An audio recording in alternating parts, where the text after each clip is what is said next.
Okay, इस lecture में हमने ये देखना है कि हमारे पास कितनी तरह के एरर्स होते हैं। अकॉर्डिंग टू द बुक हमारे पास कुछ तीन तरह के एरर्स होते हैं। हम यहाँ पे इसको लिख लेते हैं। यहाँ पे आप एक नई चीज भी सीखेंगे कि हम इसके अंदर मल्टीपल लाइन कमेंट्स भी दे सकते हैं, स्टार्टिंग फ्रॉम स्लैश स्टैरिक और क्लोजिंग एट स्टैरिक स्लैश। ये मल्टी लाइन कमेंट्स हैं। कमेंट्स का अगर मैंने पहले आपको नहीं बताया है तो इसको समझ लें कि कमेंट्स जो होते हैं वो हमारे कुछ कोड के बारे में डिस्क्रिप्शंस होती हैं इन द प्रोग्राम। कंपाइलर इन कमेंट्स को इग्नोर कर देता है, इनको वो कंपाइल रन नहीं करता। ये जस्ट हमारी अंडरस्टैंडिंग के लिए होते हैं कि हमने ये जो कोड लिखा है, ये जो हमने इंस्ट्रक्शन लिखी हैं, इसके क्या रीजन है, क्यों लिखी है हमने ये। क्योंकि समटाइम्स ये होता है कि हमारा जो प्रोग्राम होता है, बल्कि समटाइम्स नहीं, अक्सर यही होता है कि जब आप किसी प्रोजेक्ट पे काम कर रहे होते हैं तो उसमें हमारे पास थाउजेंड्स ऑफ लाइंस का प्रोग्राम्स बन जाते हैं, कोडिंग हमारी काफ़ी कॉम्प्लेक्स हो जाती है। तो हम उसको अंडरस्टैंड करने के लिए साथ साथ में कमेंट्स देते हैं कि भाई ये वाला कोड है वो इस मकसद के लिए हमने लिखा है। और ये भी बात का यूँ होता है कि आप एक टीम की सूरत में काम कर रहे होते हैं, आपने अपना कोड शेयर करना होता है दूसरे प्रोग्रामर्स के साथ। तो आप साथ साथ कमेंट्स दे देते हैं ताकि अब दूसरे भी आपकी कोडिंग को समझ सकें। तो इम्पोर्टेंट थिंग इसके बारे में ये है कि फर्स्ट ऑफ ऑल तो ये कोड की डिस्क्रिप्शन होते हैं, कोड को एक्सप्लेन करते हैं कि हमने क्यों लिखा है। सेकंड इज के कंपाइलर इनको इग्नोर कर देता है, इनको कंपाइल और रन नहीं करता। तो कमेंट्स हमारे पास दो तरह से दिए जा सकते हैं। जैसा कि ये मैंने कमेंट दिया हुआ है, ये स्टार्ट किससे हो रहा है, डबल स्लैश से। इससे स्टार्ट हो रहा है ये डबल स्लैश से। और ये भी कमेंट्स हैं हमारे, ये सिंगल लाइन कमेंट्स हैं, ये भी सिंगल लाइन कमेंट्स हैं। डबल स्लैश लिख के आगे आप जो चाहे लिख दें, कंपाइलर उसको इग्नोर कर देगा। ये जस्ट आपकी अपनी अंडरस्टैंडिंग के लिए होते हैं। दूसरा तरीका ये है multiple comments, multiple line comments. तो मैं फर्ज करें अगर कोई मल्टीपल लाइन कमेंट देना है तो वो स्टार्ट होगा स्लैश स्टैरिक से और क्लोज होगा स्टैरिक स्लैश पे। तो यहाँ पे मैं लिख रहा हूँ एक डिस्क्रिप्शन थोड़ी सी कि हमारे पास कितनी तरह के एरर्स होते हैं सी लैंग्वेज में। अकॉर्डिंग टू बुक हमारे पास तीन तरह के एरर्स होते हैं। सिंटैक्स एरर, सेकंड होता है रन टाइम एरर, थर्ड होता है लॉजिकल एरर। तो इसको हम समझते हैं। सिंटैक्स, जैसा कि मैं आपको ऑलरेडी क्लास के अंदर बता चुका हूँ, सिंटैक्स से मुराद क्या होता है, rules and regulations to write the instructions statements of the language. तो अगर आप किसी रूल को वायलेट करेंगे, किसी आप रूल के अगेंस्ट आप कोई स्टेटमेंट लिखेंगे, तो उस पर आपको एरर मैसेज मिलेगा। फॉर एग्जांपल अभी अगर आप इसको रन करते हैं, कंपाइल करते हैं, इसको मैं सेव कर लिया है, सेव हो गया। इसको मैं कंपाइल करता हूँ आल्ट सी या आल्ट प्लस F9 से, तो हमारे पास कोई एरर नहीं है। तो मैं यहाँ पे ये सेमी कोलन लगाना भूल गया, फर्ज करें, ठीक है। एक तो ये मिस्टेक होगी। दूसरी मिस्टेक फॉर एग्जांपल यहाँ पे मैंने डबल कोटेशंस लगाने थे, वो नहीं लगाए मैंने। सेकंड मैंने थर्ड यहाँ पे एक मिस्टेक कर दी, मैंने वो ब्रैकेट ओपन तो की लेकिन मैं उसको क्लोज नहीं किया, भूल गया उसको मैं। कंपाइल करते हैं नहीं इसको, तो ये हमारे पास तीन एरर्स उसने आपको दिखा दी है। तो ये तीन एरर्स आपके पास आ रहे हैं। इट मीन्स कि कंपाइलर ने आपके सारे प्रोग्राम को चेक किया और जो जो उसको एरर्स मिले उसने आपको बताए। अब आप उसको एंटर करें। एंटर करने के बाद देखिए हमारे पास यहाँ पे मैसेज विंडो आ रही है। This is message window. इसमें हमारे पास तीन तरह के एरर्स दिखा रहा है। अगर आप यहाँ पे एरो की प्रेस करेंगे तो वो नेक्स्ट लाइन का आपको एरर शो करेगा। ये मैसेजेस भी आ रहे हैं और साथ में लाइन नंबर भी आ रहा है। लाइन नंबर 9 पे आपके पास क्या एरर है, स्टेटमेंट मिसिंग सेमीकोलन। दूसरा एरर क्या है, अनटर्मिनेटेड स्ट्रिंग और करेक्टर कांस्टेंट। तीसरा एरर क्या आ रहा है लाइन नंबर 11 पे, एक्सप्रेशन सिंटैक्स। तो ये तीन तरह के एरर्स है। इसमें सबसे पहले आप इस पे आए एरर 1 पे और यहाँ पे आप आके एंटर करें तो ये मैसेज विंडो से आ जाएगा, सोर्स विंडो में एडिटर में आ जाएगा। तो ये वाला जो एरर जब भी आता है ना, स्टेटमेंट मिसिंग सेमीकोलन, ये आपने याद रख लेना है ये वाला एरर जब भी आएगा तो इसका मतलब ये होता है जिस लाइन का वो आपको बता रहा है उससे ऊपर वाली लाइन के आखिर में सेमीकोलन नहीं दिया हुआ। तो ये बात आप याद रखिएगा। इससे ऊपर वाली लाइन में जाएंगे, यहाँ बस सेमीकोलन लगा दें। अब हम इसको दोबारा एक दफा कंपाइल करते हैं। अब हमारे पास कितने एरर हैं? 4। तो ये एक फनी चीज है लैंग्वेज के बारे में कि समटाइम्स आपके पास एरर्स कम आ रहे होते हैं, आप उसको ठीक करते हैं किसी एक एरर को तो एरर्स आपके बढ़ जाते हैं। तो इससे परेशान नहीं होना, आपने सिंपली एरर की नवैयत पे तवज्जो देनी है कि एरर क्या है। अब वो कह रहा है जी यहाँ पे, अब लाइन नंबर 9 पे जी अनडिफाइंड सिंबल हेलो, और लाइन नंबर 9 पे एक और कह रहा है function call missing. Line number 9 पे है जी अनटर्मिनेटेड स्ट्रिंग आर कैरेक्टर कांस्टेंट। तो ये एक्चुअली एरर एक ही है जिसको वो 3 एरर्स बना के पेश कर रहा है। आप इसमें एंटर करें, यहाँ पे जाके शुरू में डबल कोट्स लगा दें, अगेन कंपाइल करें। अब हमारे पास एक एरर है। तो ये कह रहा है एक्सप्रेशन सिंटैक्स एरर, यहाँ पे अगेन एंटर करें और अब यहाँ पे इसको ब्रैकेट क्लोज कर दें। तो ये सारे एरर्स जितने भी हैं इसमें आपने देखा कि बाकायदा मैसेज भी आ रहे थे और लाइन नंबर्स भी बता रहा था। यानी सिंटैक्स एरर क्या होते हैं? ये ऐसे एरर्स दैट वायलेट सिंटैक्स। और दूसरी बात इसमें क्या होता है? Caught at compilation. कंपाइलेशन के टाइम पे ये ट्रेस हो जाते हैं, लाइन नंबर भी शो होता है और मैसेज भी शो होता है इसमें। ये इसके नोट्स हैं। सिंटैक्स एरर में क्या होता है? ये ऐसे एरर्स हैं जो सिंटैक्स को वायलेट करते हैं। इसको हम एरर्स का वर्ड यहाँ से सिंपली हम कहते हैं जी दैट वायलेट सिंटैक्स, और ये कंपाइलेशन के वक्त ही इनका पता लग जाता है। और ये लाइन नंबर भी इसमें मैसेज आता है, लाइन नंबर भी बताता है और एरर मैसेज भी बताता है कि ये एरर है। ठीक है, तो अब हम देखते हैं second, run time errors. Run time errors को देखने से पहले हम यहाँ पे एक और एरर डिस्कस करेंगे। उसको मैं 1.1 कह देता हूँ। ये बुक के अंदर तो नहीं लिखा होता है, लेकिन इसको मैं खुद लिख रहा हूँ, लिंकिंग एरर। लिंकिंग एरर क्या होता है? फॉर एग्जाम्पल ये फंक्शन है प्रिंट एफ का, ये एक बिल्ट इन फंक्शन है, लेकिन ये किस हेडर फाइल में डिफाइन किया गया है? stdio.h में। ये प्रिंट एफ वहां पे डिफाइन किया गया है। ऑलराइट, अब अगर इसमें से हम प्रिंट एफ के स्पेलिंग गलत कर देते तो क्या होगा? मैंने इसको प्रिंट एफ लिखना था, मैंने प्रिंट लिख दिया, एफ रिमूव कर दिया। होगा क्या? कंपाइल टाइम पे इसने हमें कुछ नहीं कहा, उसने कंपाइल कर दिया, लेकिन जब आप इसको रन करेंगे तो आप देखें यहाँ पे हेडिंग क्या लगाई है उसने? लिंकिंग। लिंकिंग के टाइम पे उसने आपको एरर दिया, not at the compilation time. Linking के टाइम पे उसने आपको एरर दिया है, एक एरर दिया है। क्या एरर है? देखें जी क्या एरर है।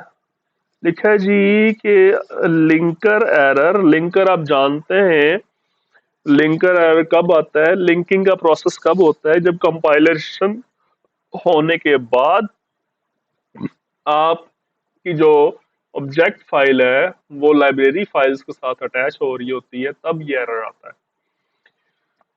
तो वो कह रहा है जी अनडिफाइंड सिंबल अंडरस्कोर प्रिंट। तो ये मैसेज देख के आपको होपफुली आइडिया हो जाना चाहिए कि हमारा क्या इशू है। हम लेकिन यहाँ पे इशू एक और है, यहाँ पे लाइन नंबर मेंशन नहीं है, सिर्फ क्या है? मैसेज है। ठीक है, तो अगर आप यहाँ पे एंटर करेंगे तो ये अभी फिलहाल सोर्स में एडिटर में नहीं जा रहा, नहीं जाता तो आप F6 प्रेस करें तो ये सोर्स में आ जाएगा। तो आप सिंपली यहाँ से ये F लगा दें तो ये एरर खत्म हो जाएगा। तो लिंकिंग एरर क्या होता है? लिंकिंग एरर कॉट होता है किस टाइम पे? Caught at linking time. Line number नहीं आती इसमें, क्या आता है? जस्ट एरर मैसेज आता है इसके अंदर। ठीक है, तो वो देख के आपको एरर ठीक करना पड़ता है।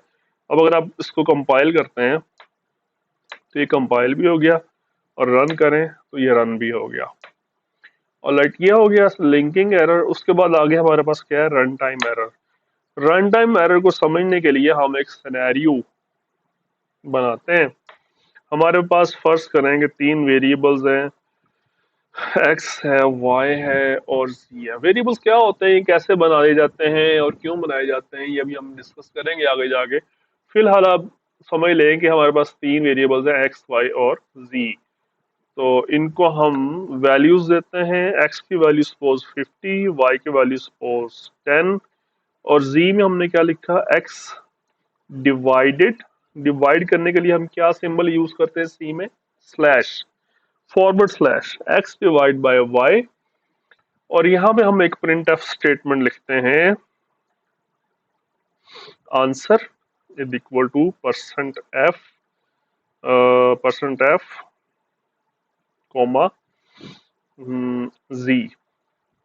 अब ये परसेंट एफ क्या चीज है, जी क्या चीज है, इसको हम डिटेल से पढ़ेंगे। इसको मैं इंट की बजाय कर रहा हूँ फ्लोट। इंट फ्लोट क्या चीज है ये हमने डिस्कस करना है। फिलहाल आप सिर्फ इतना समझें कि यहाँ पे ये जो हमने काम किया है, z is equal to x divide by y, इसका आंसर डिस्प्ले होगा। x की वैल्यू क्या है 50, y की वैल्यू क्या है 10। तो 50 divide by 10 answer will be 5। तो यहाँ पे इसका आंसर डिस्प्ले होगा। ठीक है, देखते हैं इसको चला के। सेव किया, कंपाइल किया और रन किया। हमारे पास मैसेज क्या आ रहा है ऊपर, सबसे ऊपर आंसर इज 5.000। तो हमारा आंसर ठीक है आ रहा है। ये रीलोड का मैसेज कह रहा है, इसको हम नो कर देते हैं। तो यहाँ पे अगर फर्ज करें हमसे गलती से 1 नहीं लिखा जाता, सिर्फ 0 लिखा जाता है, तो क्या होगा, देखते हैं इसको चला के। सेव किया, कंपाइल किया और इसको हमने रन किया। और रन करने के बाद हमने ये देखा आपके सामने क्या लिखा आ रहा है, answer is equal to +INF। इस कंपाइलर ने क्या किया, आपको INF का क्या मतलब है, इन्फिनिटी। समटाइम्स कंपाइलर्स जो होते हैं वो इस चीज के ऊपर प्रोग्राम को ब्रेक कर देते हैं, प्रोग्राम को क्रैश कर देते हैं। चलते चलते आपका जो प्रोग्राम है वो क्रैश हो जाता है। इसको हम कर देते हैं फ्लोट की बजाय हम इसको करते हैं इंट। ठीक है, इंट में आप चल रहे हैं और यहाँ पे %f की जगह हम लगा देते हैं d। अब इसको हम अगेन सेव करते हैं, अगेन कंपाइल और इसको अगेन रन करते हैं। तो आप ये देखें, इसको मैं रन कर रहा हूं लेकिन प्रोग्राम मेरा अ, उसकी आउटपुट स्क्रीन नहीं आ रही। रन कर रहा हूं लेकिन आउटपुट स्क्रीन नहीं आ रही। वो हो क्या रहा है, प्रोग्राम आपका रन होता है लेकिन क्या हो रहा है, वो चलते चलते क्रैश हो जाता है। क्रैश से मुराद क्या होता है, प्रोग्राम चलते चलते बंद हो जाता है। ये किसी भी सॉफ्टवेयर की सबसे बदनुमाई होती है कि वो चलते चलते विदाउट एनी रीजन बंद हो जाए, क्रैश हो जाए, जिसको हम कहते हैं सॉफ्टवेयर क्रैश हो जाना। तो अब अगर हमने देखना है यार इसका क्या हल है, हमारे पास तो कोई मैसेज भी नहीं आ रहा कि इसका क्या इशू है, क्यों हमारा प्रोग्राम क्रैश हो रहा है। तो आउटपुट स्क्रीन हमारे पास आ ही नहीं रही। तो हमारे पास इसका हल है, आप विंडो मेन्यू में जाएं और यहाँ पे ये एक हमारे सामने कमांड है, यूजर स्क्रीन। यूजर स्क्रीन पे एंटर करें तो ये आपको लास्ट टाइम जो प्रोग्राम रन हुआ होगा उसका आउटपुट आपको दिखाएगा, जो जो भी मतलब आउटपुट्स आए होंगे। तो हमारे पास क्या मैसेज आ रहा है, डिवाइड एरर, मतलब इस वजह से वो क्रैश हुआ है आपका प्रोग्राम। तो आप नोट करें यहाँ पे कोई लाइन नंबर नहीं आ रही कि भाई कौन सी लाइन थी, कौन सा प्रोग्राम था। सिंपल मैसेज आ रहा है जी, डिवाइड एरर। तो आपने क्या करना है, ये खुद ही ढूंढना है आपने कि कहाँ पे डिवाइड एरर आ रहा है। तो इसको हम यहाँ पे फर्ज करें मिल गया, इसको हम ठीक कर लेते हैं। इसको हम कर देते हैं 1 0। अब इसको अगेन सेव करें, कंपाइल करें और रन करें। अब हमारा आंसर आ गया है। तो होपफुली आपको ये समझ आया होगा कि ये रन टाइम एरर क्या होता है। इसके बारे में अगर हम लिखना चाहें तो यहाँ पे लिखेंगे occurs at रन टाइम। जब इसको रन करते हैं, no line number, no error message.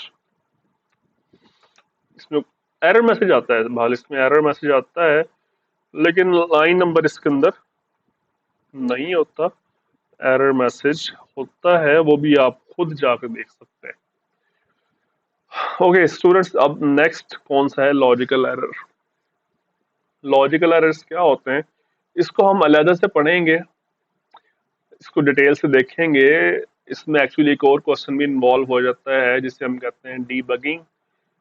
तो फिलहाल हम इसका ओवरव्यू ले लेते हैं। फर्स्ट करें कि हमारे पास ये है जी फ्लोट में। फर्स्ट करें एक्स क्या चीज़ है। एक्स में हमारे मार्क्स हैं, 850 मार्क्स हैं, ऑब्टेन मार्क्स हैं। और हमारे टोटल मार्क्स कितने? 1100। टोटल मार्क्स हमारे कितने? 1100। तो इसको हम 0.0 कर देते हैं, यहाँ भी 0.0 कर देते हैं। z इज इक्वल टू, हम एक्चुअली करना चाह रहे हैं ऑब्टेन मार्क्स की परसेंटेज निकालना चाह रहे हैं। तो हम इसमें फार्मूला क्या लगा रहे हैं? इसका फार्मूला होना क्या चाहिए? वो ये होना चाहिए x divided by y, x divided by y multiply by 100। ये हमारा फार्मूला होना चाहिए। लेकिन समहाउ हमसे फार्मूलेशन में कोई मिस्टेक हो जाती है, हमारी अंडरस्टैंडिंग में कोई मिस्टेक हो जाती है। ये तो काफी सिंपल सा फार्मूला है, लेकिन फर्ज करें कोई कॉम्प्लिकेटेड फार्मूला है जहां पे आप मिस्टेक कर जाते हैं। अब मतलब आपने ये कुछ फार्मूला ऐसे लिख दिया, आपने x divided by 100 multiply by, ऐसे करना नहीं था लेकिन आपने इसे लिख दिया। अब आप इसको चलाते हैं, अब आप और करें। इसमें हमारे पास सेव हो गया है, कंपाइल भी हो गया है और रन भी हो गया है, लेकिन आंसर क्या आ रहा है? 0। अब हमारे सामने ये चीज कंप्रिहेंडेबल नहीं है कि भाई हमने ऑब्टेन मार्क्स इतने दिए हैं 850 और ये टोटल मार्क्स दिए हैं 1100, लेकिन हमारे पास आंसर क्या आ रहा है? इसको एक्चुअली यहाँ पे एक और छोटी सी मिस्टेक है, ये परसेंट डी की तो परसेंट एफ आना था। दोबारा इसको हम चला के देखते हैं, देखें क्या परसेंटेज आ रही है हमारे पास? 9350 पॉइंट समथिंग समथिंग। तो ये तो हमारे सामने कोई अंडरस्टैंडेबल आंसर नहीं है ना। परसेंटेज इतनी ज्यादा तो नहीं हो सकती, परसेंटेज तो मैक्सिमम 100 तक जानी चाहिए। तो लॉजिकल एरर में क्या होता है? There is no error at compile time, there is no error at run time, लेकिन होगा क्या कि आपका आउटपुट अनएक्सपेक्टेड आएगा, आपका आउटपुट जो है वो रॉन्ग आएगा। तो इसमें फिर आपको पूरा प्रोग्राम छानना पड़ेगा, एक एक स्टेटमेंट देखनी पड़ेगी कि कहाँ पे हमारा एरर आ रहा है, कोई कैलकुलेशन मिस्टेक है, क्या चीज़ है। ये सबसे मुश्किल एरर होता है ढूंढना, क्योंकि इसमें कोई एरर मैसेज कोई नहीं आता आपके पास, ना कंपाइल टाइम पे ना रन टाइम पे कोई मैसेज नहीं आता, कोई एरर मैसेज नहीं आता, कोई लाइन नंबर मेंशन नहीं होती। अगर आपका प्रोग्राम थाउजेंड्स ऑफ लाइंस पे मुश्तमिल है तो आपको स्टेटमेंट बाय स्टेटमेंट आपको चेक करना पड़ता है। खैर उसका भी एक तरीका है, उसके लिए हम डीबगिंग करते हैं लॉजिकल एरर्स को फाइंड करने के लिए। तो डीबगिंग का एक अलग लेक्चर होगा हमारा, उसमें हम देखेंगे ये काम कैसे होता है। तो फिलहाल आपने सिर्फ ये समझना है कि व्हाट इज लॉजिकल एरर।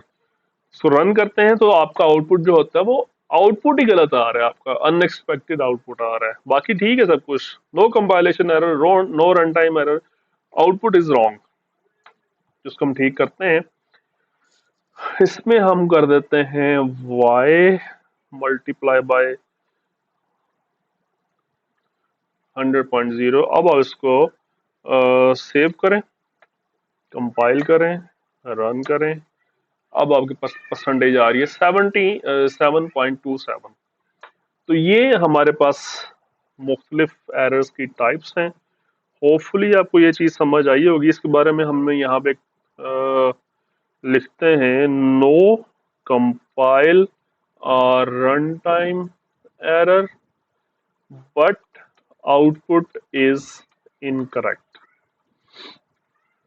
तो ये है लॉजिकल एरर। तो होपफुली आपको ये लेक्चर समझ आया होगा। अगर कोई चीज़ समझ ना आई हो तो आप मुझसे कमेंट सेक्शन में पूछ सकते हैं।